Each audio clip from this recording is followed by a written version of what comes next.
Oh, good afternoon, everyone. So I did say I'd come back if there was any update, and we've had quite a few updates on this whole facade of the grooming gang inquiry panel.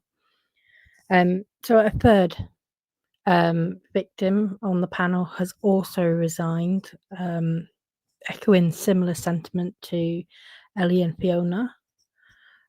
So that's just I can't believe that it's kind of getting so chaotic.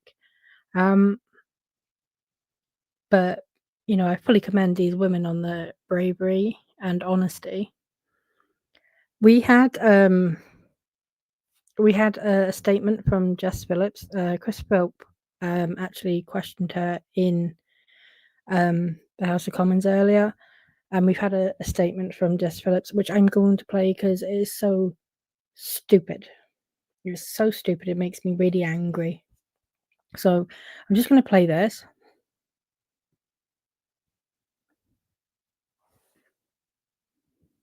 Question to ask the Home Secretary to make a statement on the recent criticism of the statutory inquiry into the rape gang scandal.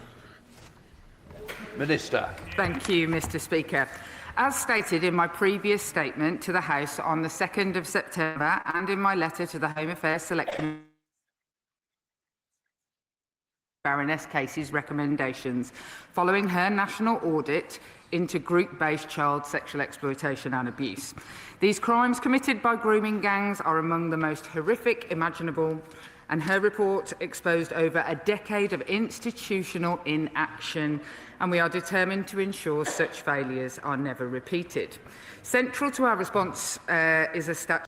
I'm just going to pause there a minute because she did say that, it's true. There was in that report, there was a decade of institutional failure. So I know a lot of blame for what is going on, certainly what's been going on with this inquiry, falls on Labour's shoulders, as does the kind of race baiting. And you can't say this, that's Islamophobia and so on and so forth. That a lot of that is heavily Labour's fault.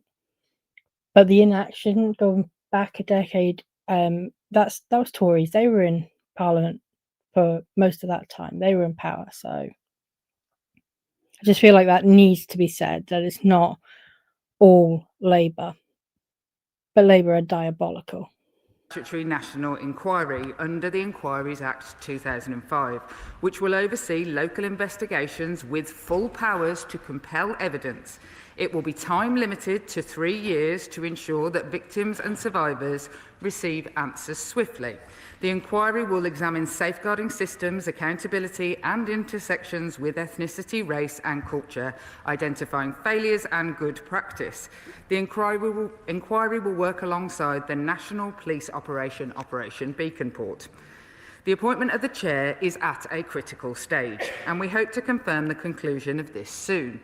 Victims and survivors have been at the heart of this process, with trauma-informed opportunities to share their views.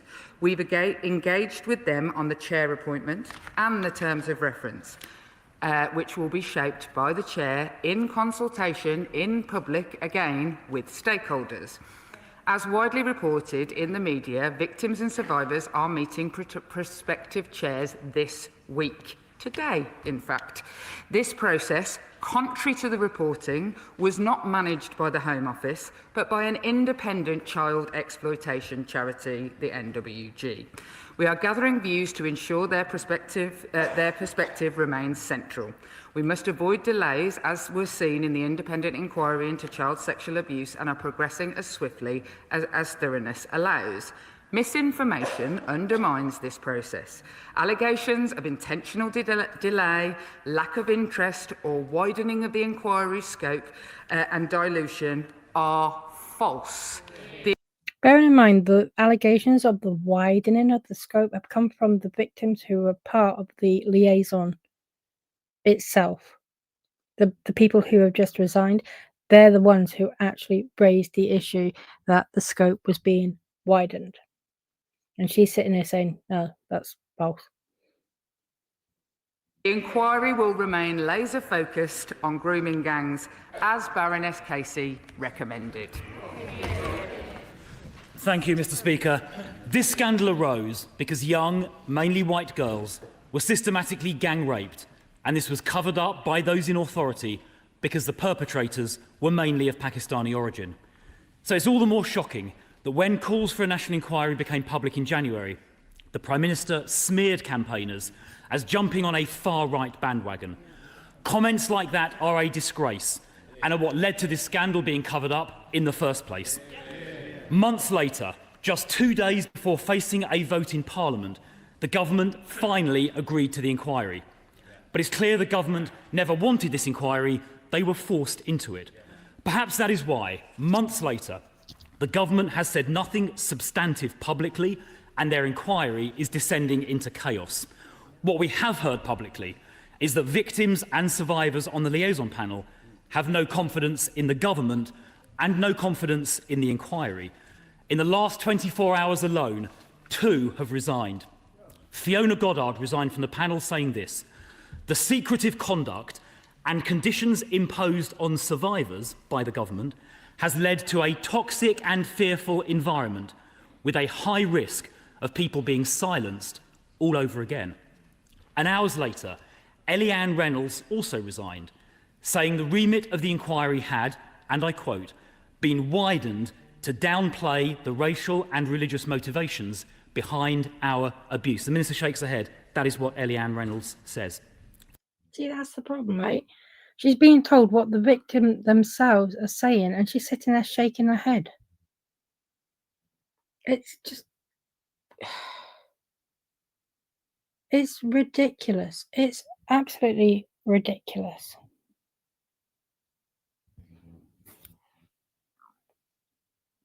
I'm going to share something about Jess Phillips at the end of this, something personal, my own personal experience. But we'll persevere a minute. Fiona also raised the issue of Saba Kaiser, who has been acting as a liaison officer on behalf of NWG. Just 2 years ago, Ms. Kaiser described calling out the fact the majority of perpetrators were of Pakistani heritage as, and I quote, destructive, distracting, and irresponsible. Given those, frankly, appalling views and the complaints about them by survivors, will the Minister ensure Ms. Kaiser plays no further role? Victims and survivors have also questioned the suitability of former police officers or social workers to chair the inquiry. They do not believe people from the professions which failed them so badly are suitable. So will the Minister accept this feedback and appoint a judge to lead the inquiry? Will the Minister confirm the scope of this inquiry will not be diluted, as both Fiona and Eliane say is now happening, and confirm it will focus on the cover-up of the rape gang scandal because the majority of perpetrators were of Pakistani origin? Finally, Fiona said this yesterday: "I won't be gagged and controlled by the government while they turn this inquiry into a cover-up." So will the Minister apologise to Fiona and to Eliane? What I would say to the honourable gentleman is that he didn't listen to my remarks at all, because suggesting that the government has silenced anybody is that the government has not handled this process. It has been handled by a grooming gang charity, of which he cites and names a victim of crime. And look, what I will say to the honourable gentleman, which he would know if he had done anywhere near the level of work that I have done, is that not all victims and survivors are of the same opinion.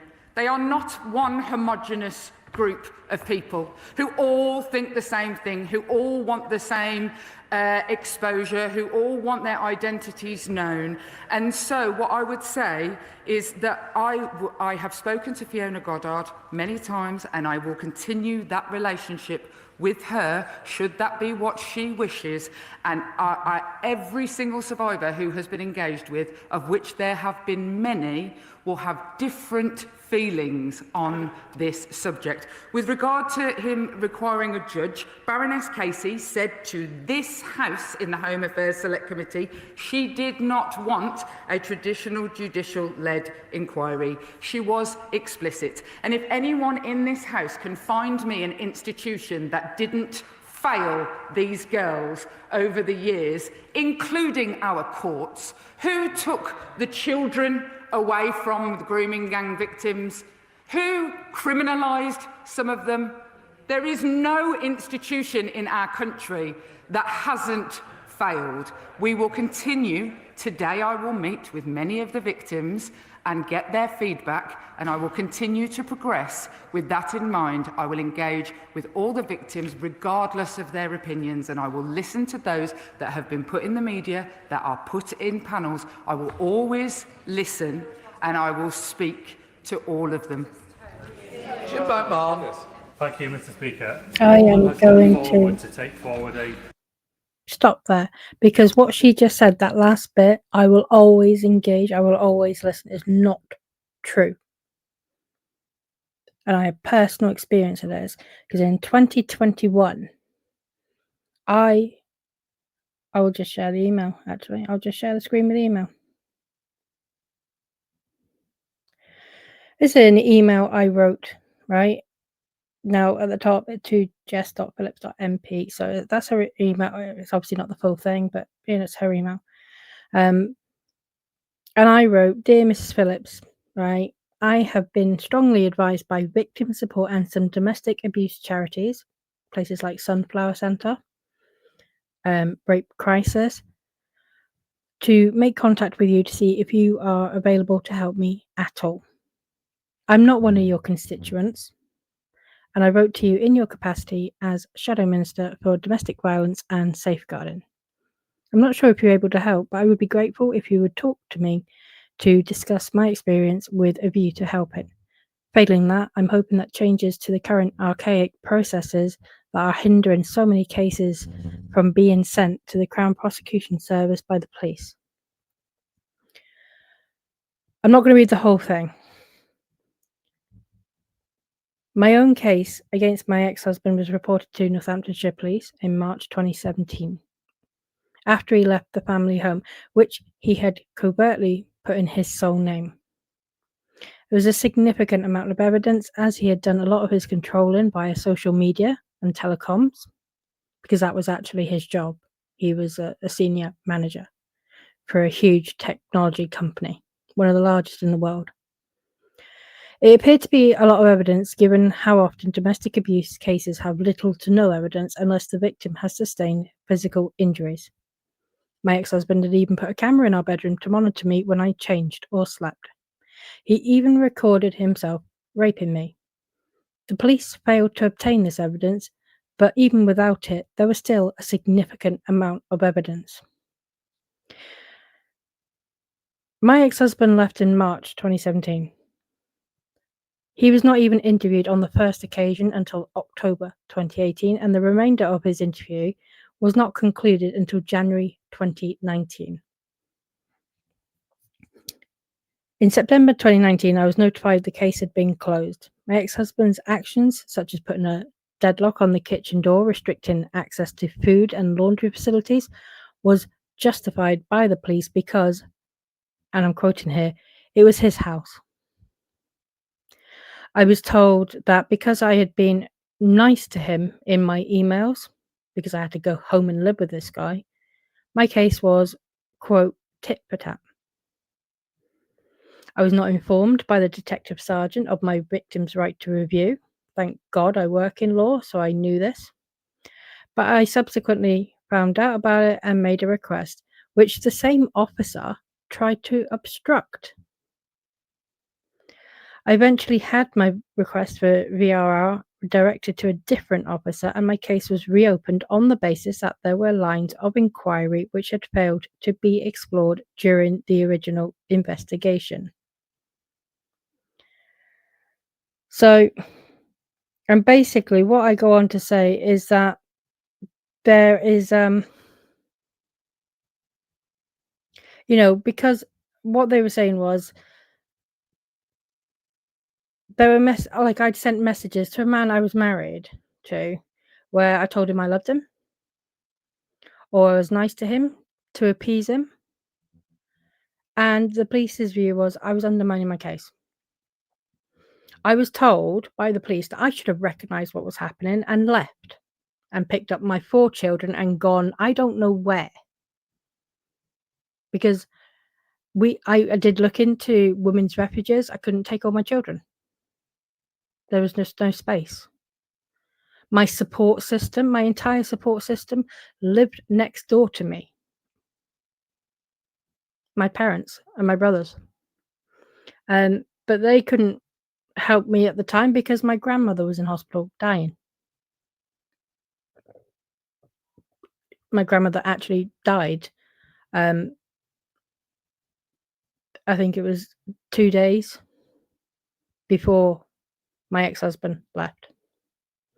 So it was all me. Like the police were putting it on me. Well, you should have known. You should have recognized it. It was absolutely insane. I was told I should have recognized what was happening and left, and that my failure to do so weakened my case despite the evidence that supported a conviction. And I point out in this email, I feel that this view contradicts the CPS guidance controlling or coercive behavior in an intimate or family relationship, which says, quote, controlling or coercive behavior can be overlooked as victims might be seen as colluding or consenting to the behavior. In some circumstances, the victim may not be aware or ready to acknowledge, least of all, be ready to report that they are being abused. Do not assume that compliance, dependence, denial, and other responses are collusive. Rather, these reactions might be better understood as ways of coping or adapting to the abuse. And, additional quote, victims may face difficult decisions as pursuing a prosecution can have a significant impact on their lives and the lives of others close to them.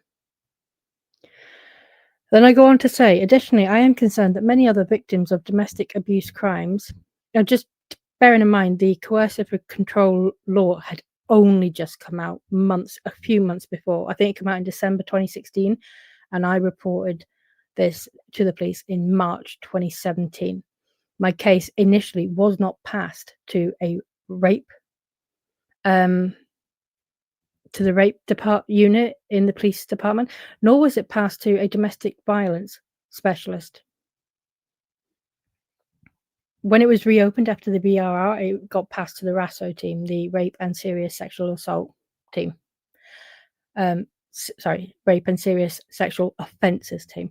So it did, upon reopening, it was passed to a team who had better knowledge. But by then, the fact that they hadn't got hold of the video images from his laptop of him raping me years before when I first told them about it, they didn't even attempt to try and get it at that point. They just said, oh, it'll be long gone.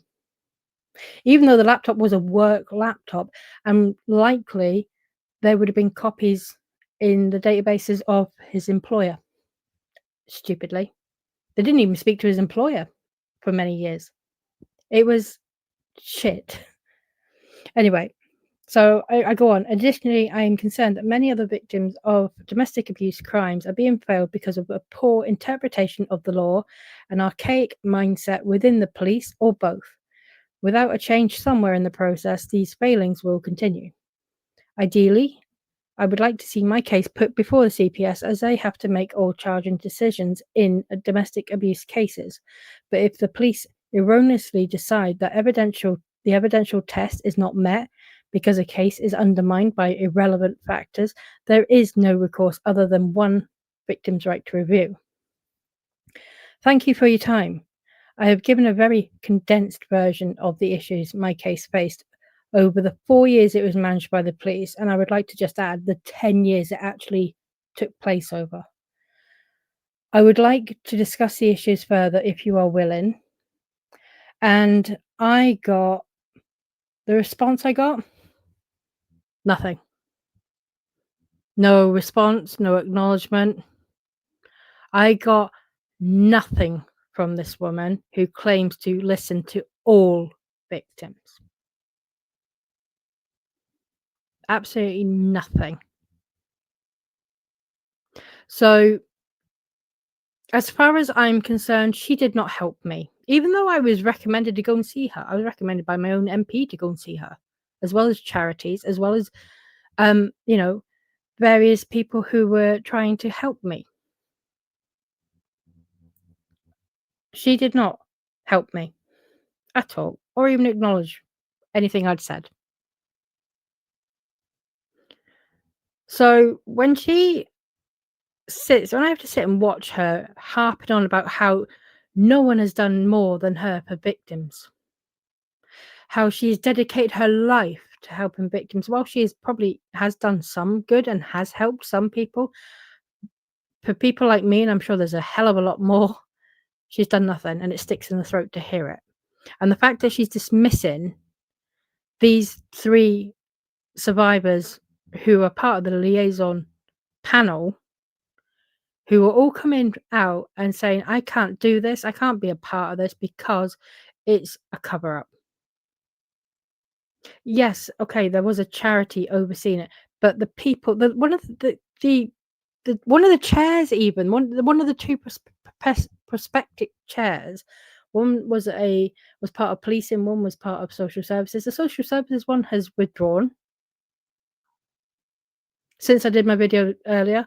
The one who was part of social services has now withdrawn, even the one who is part of the policing, and they are the ones with the Labour links.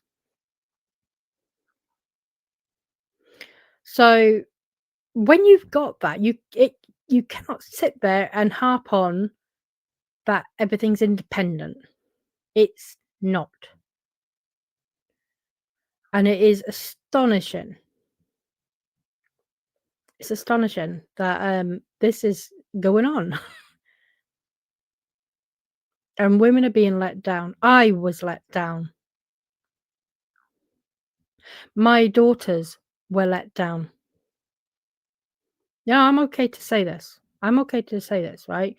My eldest ended up in hospital with liver failure because she tried to take her own life because of what my ex-husband did. My second daughter is seriously messed up. She has complex PTSD like I do. She has been sectioned. He used to punish her by holding her head underwater or spraying freezing cold water in her face. So, they made their own independent complaints as children against him for the abuse. Nothing. Nothing. Everything was closed. And it did not matter. And I'll tell you what was the biggest indicator that was going to happen was the fact that in my case, I reported rape. Rape and coercive control, domestic violence. That had been long standing. My home wasn't in my name. I had been pushed into a situation where I lost my career, so I wasn't earning money. I was basically reliant on him. There were cameras inside and out the house. There were deadlocks on certain parts of the house. And hearing police officers say, well, it's his house, like I had no rights. Literally, if I had been an animal, if I'd been a cat or a dog, a family pet, I would have had more action because, God forbid cruelty to animals. And absolutely right. No one should be cruel to animals. But the other humans in the house appear to have no rights. And when the police actually said that to me, and the police officer who said it was a woman, no less. And when she said that to me, I turned around to her and said, would you be okay then if your partner put a deadlock on the kitchen door in the home you lived in? Would you be all right with that? Told you when you could go in and wash your clothes and, feed yourself, feed your children? That's okay, is it? Just because he has sneakily put the whole house, which you bought together. In fact, most of the money come from my family, which you bought together. He put it in his sole name. And she shut up at that point. But the real reason I knew that this was how my case was going to go, and I hear it a lot, like when I went to various courses, to teach you about red flags in men and, well, mainly in partnerships, but obviously you could really apply the logic anywhere.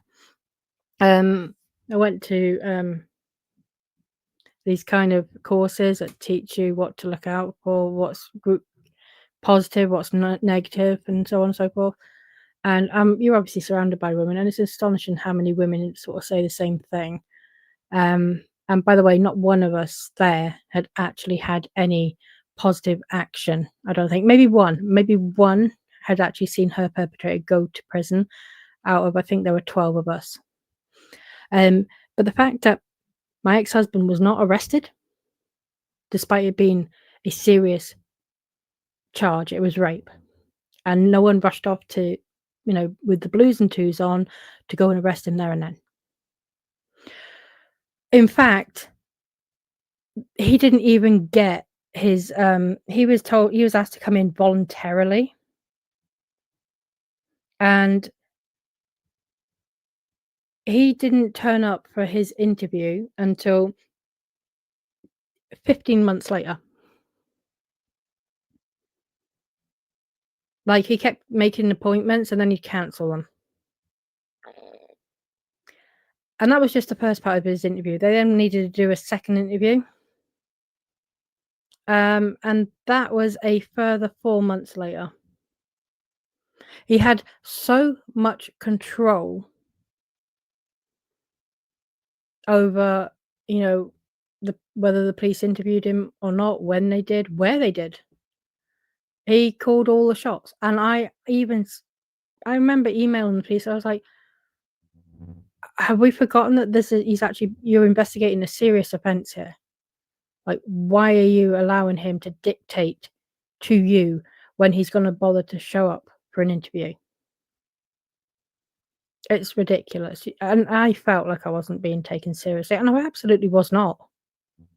The fact that it was reopened because the police had failed and there were lines of inquiries that had not been explored is enough for me that they had not done enough.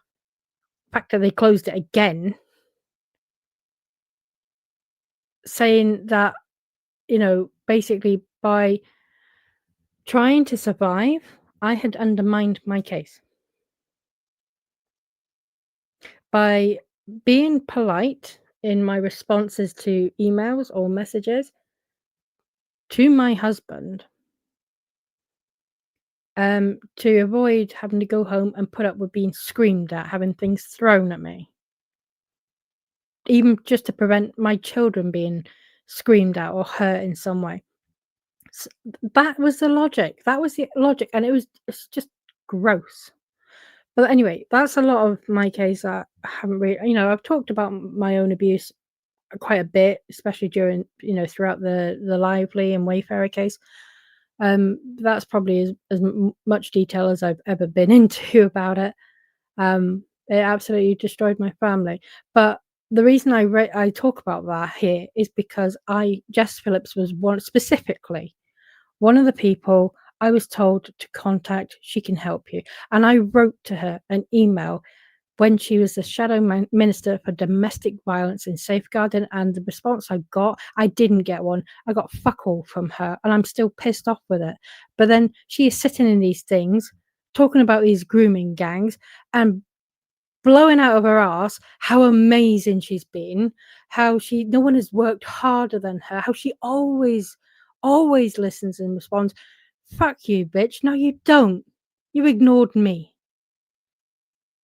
And I'm sorry, but that needed to be said. So, I'm annoyed as well that she is so dismissive of what these survivors on the panel are saying. Instead of listening and going, okay, we need to look into that because that should not be happening. Thank you for letting us know and speaking out. I mean, she's like now saying, well, I'll talk to them if they want to talk to me. Well, who's going to want to talk to her after she's just sat there and said that what these people were saying is false? I wouldn't want to. Because she's already going in with a mindset. And as Chris Philp pointed out, I can't remember her name, but there was someone else overseeing this who was outraged at anyone even suggesting that these grooming gangs are overwhelmingly of men of Pakistani origins. Like, you can't say that. Why not? If it's true, why can't we say it?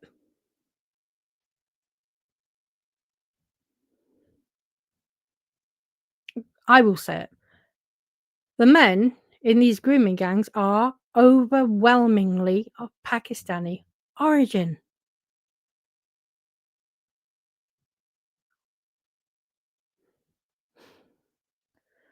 Really, really bugs me. So yeah, so we've now lost out of the entire panel, we've lost 3 of the victim survivors on the liaison panel, and one of the 2 prospective chairs is also now withdrawn. But sure, you listen to Jess Phillips, everything is going ahead as expected. It's proceeding normally. I'm disappointed. I just wish they would like appreciate, right, how serious and devastating it is to be affected by these kind of crimes, especially of a sexual nature. It's life altering. Whether you're male or female, if you have experienced that and you've been a victim, a survivor of any sexual offense perpetrated by anyone of any race, of any gender, I don't care. When you have experienced it, it is the most life-changing thing. And I have spent, for what happened to me by someone I loved and trusted, I spent 8 years in therapy. I've had to put my kids back together. They didn't experience anything sexual, just to put that out there, but they saw me go through hell. And to be honest, there was a lot of hell they personally went through. He was not a nice person to them either. And one of them, he pretty much tortured her. The bad behavior he was trying to fix was her ADHD.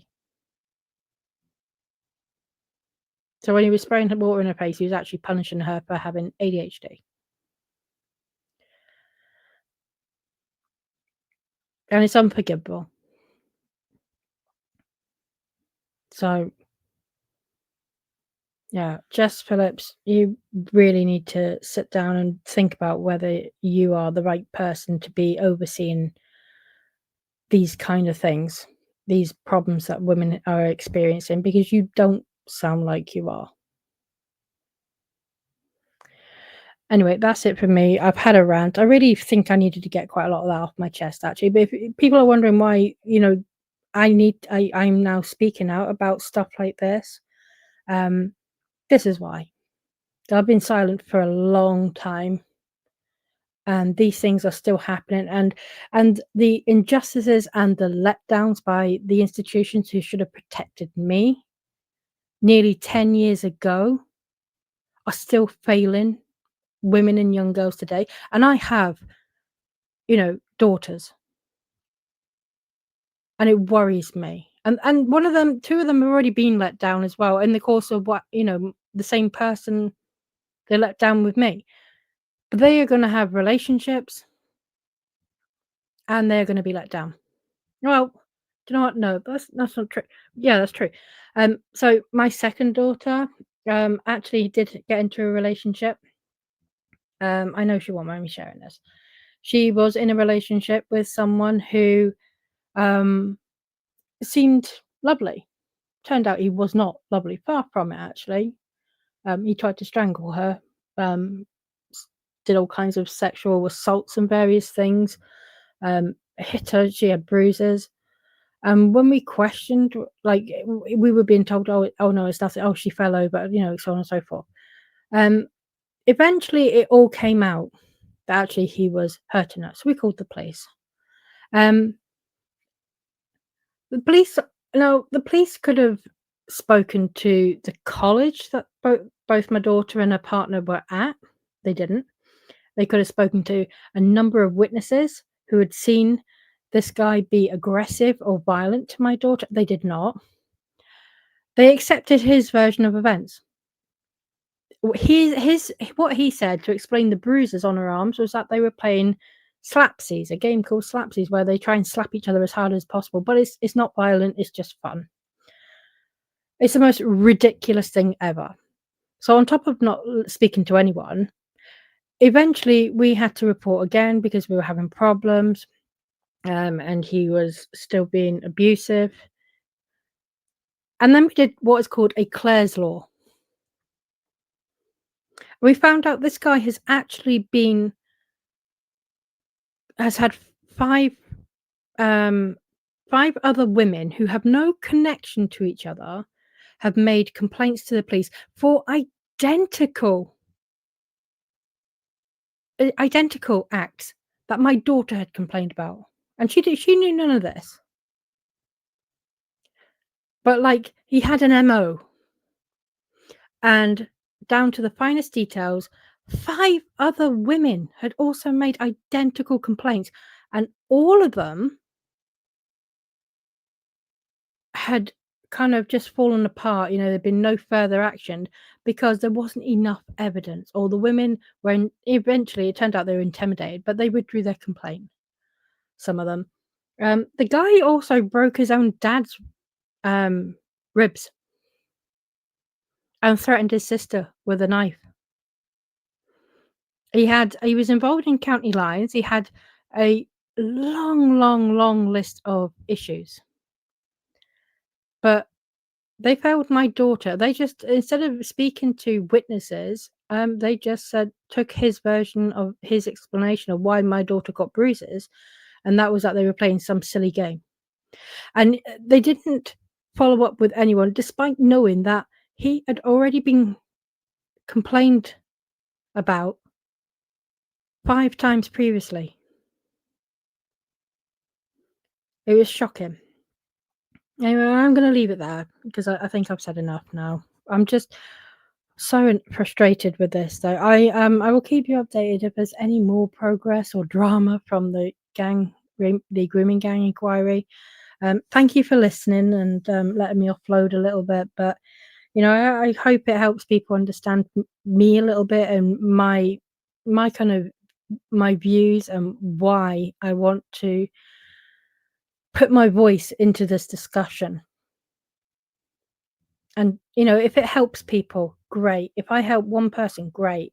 If I just help myself, even with a bit of have use it and it's a bit cathartic, that's great. But yeah, okay. Thank you, guys. I'll speak to you all soon.